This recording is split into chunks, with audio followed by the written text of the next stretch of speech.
Olha, eu queria muito que a thumb desse vídeo tivesse pecando por exagero, só que no fim eu acho que ela tá pecando pela pouca quantidade de sinais. Essa semana eu estava pesquisando por notícias relacionadas com o meio ambiente, botânica e mudanças climáticas para montar o nosso roteiro de cada dia e eu me deparei com algumas situações que podem deixar qualquer pessoa muito preocupada. A Antártica está ficando verde, o Monte Fuji não tem neve, o deserto do Saara ficou debaixo de água e, como sempre, algum país ao redor do mundo também ficou debaixo d'água. E agora foi a vez da Espanha. Mas, como diria a minha terapeuta, a melhor forma de diminuir a ansiedade e a preocupação é falar sobre o que nos aflige. E para quem não me conhece, meu nome é Rafael Luiz Mateus, eu sou engenheiro florestal. Bem-vindos e bem-vindas ao Guia da Floresta Podcastal e bora caminhar por essas florestinhas aqui atrás de mim e conversar sobre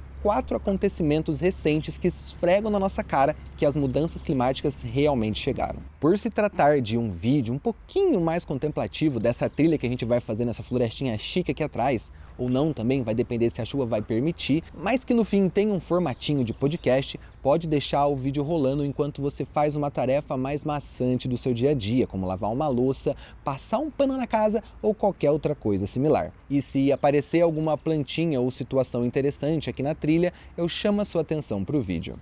E antes de começar de vez, como o nosso canal não possui patrocinadores, todos os vídeos lançados por mim aqui no Guia da Floresta são custeados por você, que deixa o seu like aqui no começo do vídeo, já é inscrito no canal e que deixou de comer uma coxinha por mês para se tornar um membro aqui, fazendo parte da comunidade brasileira que mais se interessa por plantas, floresta, o universo e tudo mais. Agora sim, sem mais delongas, bora caminhar e conversar. Se tem algo que eu realmente tenho curiosidade para ver, são as aulas de geografia de quem está na escola hoje em dia. Porque no meu tempo, há 1 milhão de anos atrás, a gente via nos livros e apostilas que o futuro seria bem foda, com o aquecimento global, derretimento das calotas polares, furacão para todo lado e o escambau. E aparentemente ele chegou bem mais rápido e pior do que o previsto nesses livros de geografia. Por exemplo, a gente falava bastante no termo aquecimento global, mas ele caiu um pouco de desuso. Quer dizer, não em desuso propriamente dito, mas ficou pequeno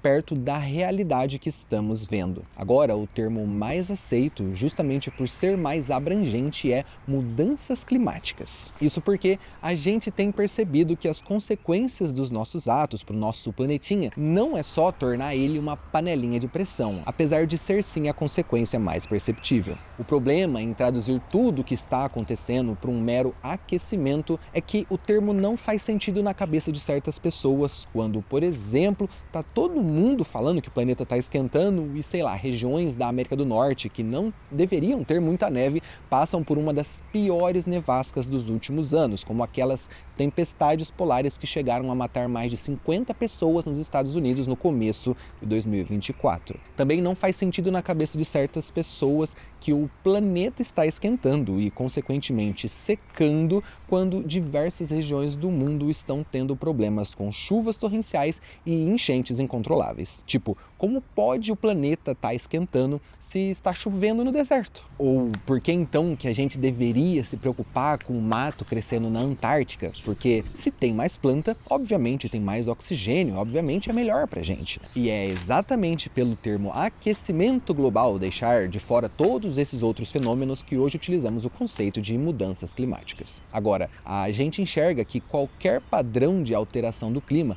pode ser consequência das nossas ações e o aquecimento global é um padrão de alteração. E eu me refiro a esses eventos como padrão de alteração porque eles não são mais casos isolados como um ano muito quente ou um ano muito chuvoso. Eventos que poderiam ser classificados como variações sazonais ou alterações, mas que de tão frequentes eles se tornaram novos padrões. Ou seja, os casos isolados, os pontos fora da curva, as alterações se tornaram os padrões. E tais padrões de alterações ocorrem com mais frequência e maior intensidade, como por exemplo, 2 superfuracões um seguido do outro, atingindo a costa dos Estados Unidos em menos de 10 dias. Tem até vídeo aqui no canal falando um pouco sobre o furacão Milton. Se você não viu, vai lá dar uma conferida nele depois que esse vídeo aqui acabar. E para comprovar o meu ponto, que não é só meu, né, são conclusões baseadas em evidências por diversos pesquisadores e pesquisadoras ao redor do mundo inteiro, que iremos passar aqui brevemente sobre alguns acontecimentos bizarros do nosso clima nas últimas semanas. Enchentes em todos os lugares. Se você usa redes sociais de vídeos curtos,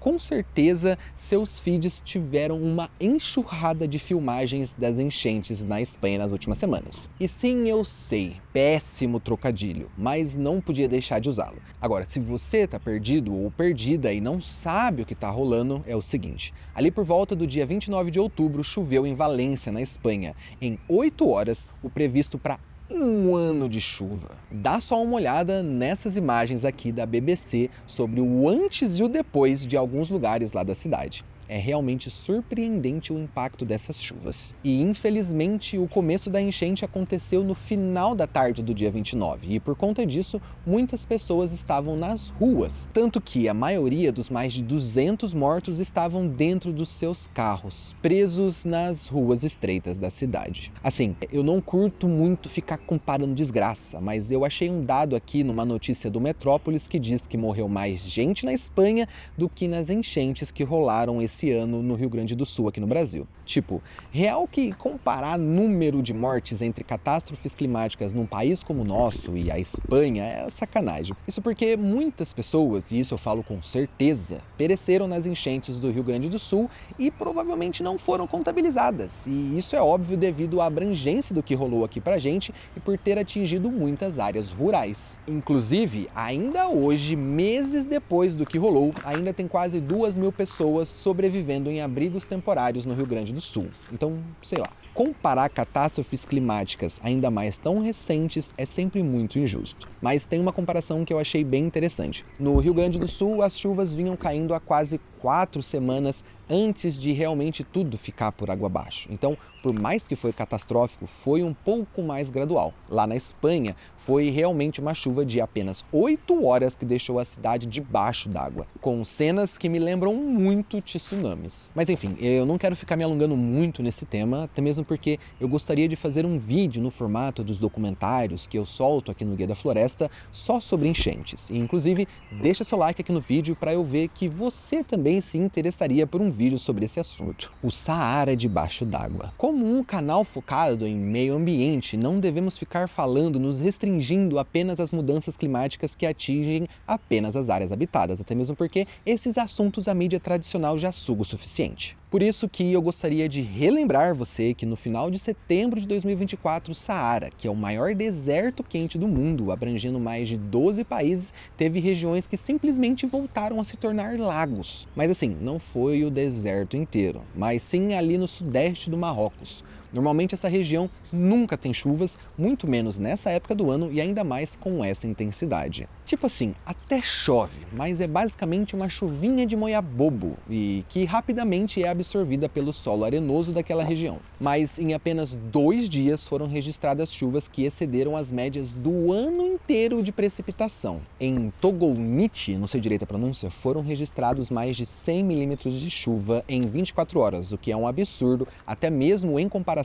para o que choveu aqui pra gente no Brasil em maio desse ano, ainda mais se for pensar que estava acontecendo no deserto. Tá, mas não é bom que chova no deserto? Porque, pô, tava seco lá, tava precisando de uma chuvinha, né? Essa chuva que caiu de uma vez na porra do deserto do Saara deveria ter caído gradualmente em diversas regiões da Europa, Ásia e África. Consequentemente, os lugares que dependiam dessas chuvas com certeza vão penar com secas. E vale lembrar que como a chuva caiu de uma vez no deserto, boa parte dela acaba escorrendo superficialmente e não consegue chegar a infiltrar no solo e preencher as camadas mais profundas do lençol freático, por exemplo. Essa que é inclusive uma das principais consequências de chuvas torrenciais no ciclo natural da água. E muito provavelmente essa chuva que caiu erraticamente no Saara é consequência de interferências na zona de convergência intertropical, que é basicamente uma faixa úmida que atravessa o planeta Terra e que traz chuvas para todos os continentes. Fica tranquilo, fica tranquila que a gente ainda vai se aprofundar mais em algum vídeo futuro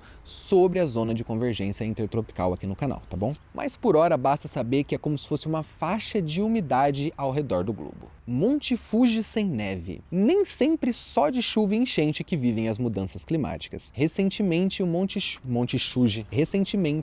Fuji, no Japão, registrou um atraso histórico na formação da sua cobertura de neve. Tradicionalmente, o cume da montanha começa a receber neve por volta do dia 2 de outubro. No entanto, em 2024, a primeira neve foi observada apenas no dia 6 de novembro, marcando aí o maior atraso de neve no Monte Fuji em 130 anos de registros. O verão de 2024 foi um dos mais quentes já registrados no Japão, o que contribui para o atraso na formação de neve no Monte Fuji. E agora sim, podemos utilizar o termo aquecimento global junto com mudanças climáticas, já que eles estão diretamente relacionados com o atraso de neve no monte mais famoso do Japão. E obviamente que, além de deixar um monte de gente ao redor do mundo preocupada com o clima global, essa ausência de neve também impactou o turismo local, já que o Monte Nevadinho é um dos principais atrativos da região. Mas calma, respira, não precisa cancelar a sua viagem para lá, porque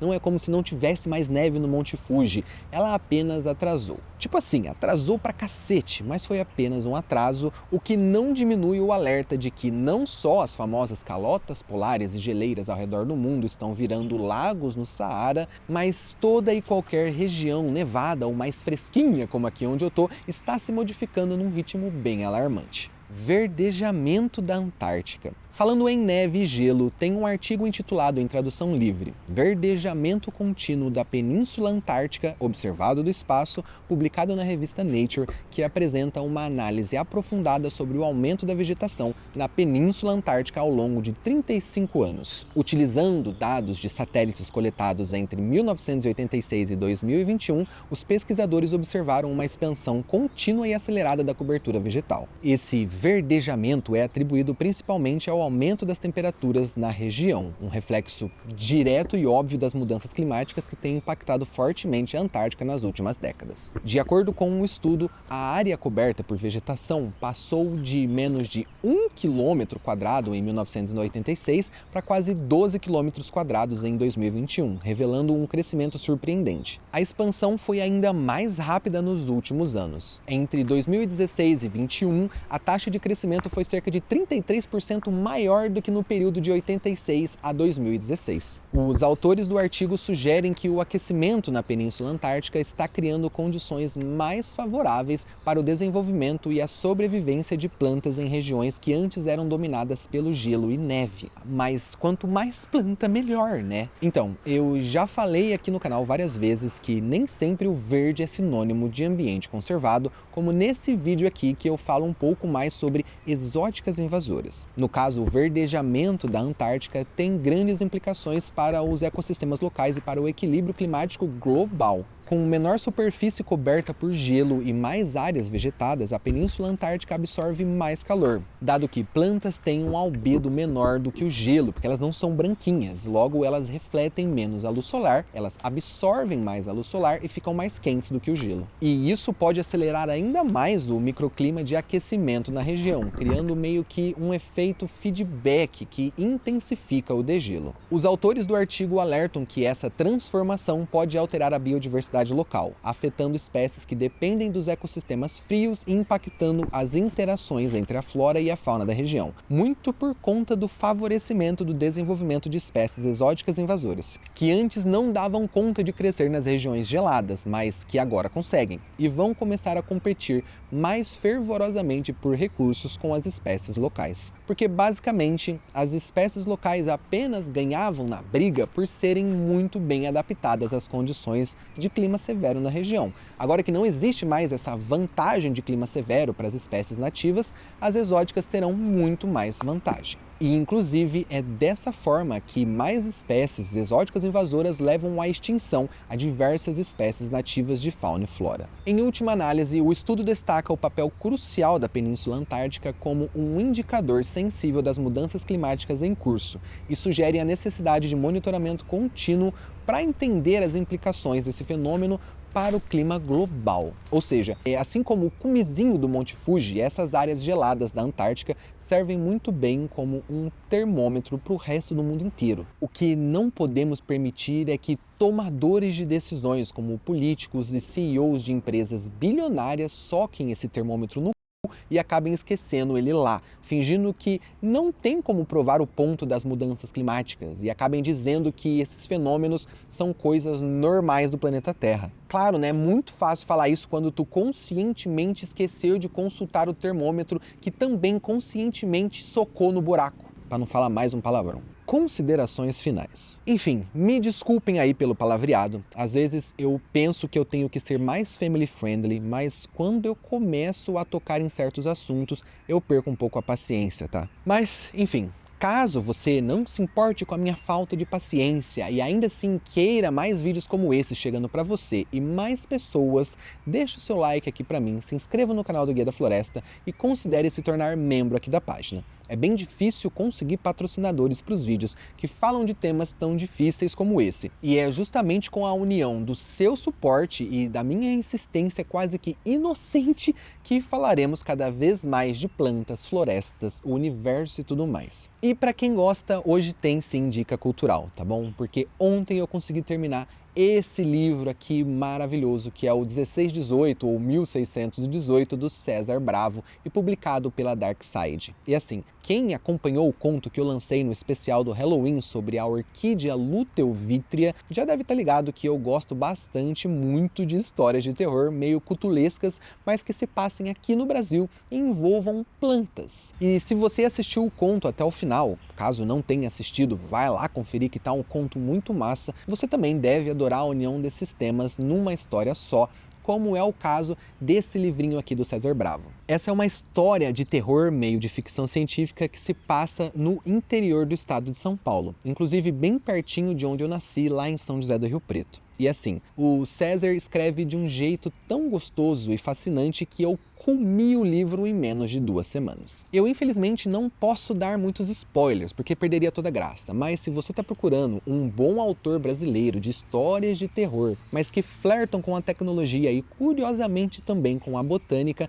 dá um confere no 1618 do César Bravo, que é um livro provavelmente o melhor livro que eu li esse ano até o momento, e sim, é a melhor história brasileira de terror que eu já li até hoje. Infelizmente, eu não sei se vai ser fácil para achar para comprar esse livro, porque faz muito tempo que eu arranjei ele, tá? Apesar desse vídeo não ser patrocinado pela Dark Side, corre lá no Instagram dos caras, lança nos comentários que chegaram do Guia da Floresta e que vocês querem saber onde conseguir uma cópia do 1618. Vai que os caras não começam a prestar atenção pra gente que tá formando aqui uma das maiores comunidades de amantes de plantas, meio ambiente com um pezinho no terror e que mais tem crescido aqui no Brasil e talvez lance aí um apoio pra gente. Sei lá, né? Não custa sonhar um pouco, ainda mais do lado de vocês. Mas enfim, agora estão aparecendo aqui mais 2 vídeos para você continuar a sua jornada pelas plantas, florestas, o universo e tudo mais. Muito obrigado para quem me fez companhia por toda essa trilha e ficou até o final do vídeo. É nóis, tamo junto, bora trabalhar para que não hajam mais finais de fim dos tempos.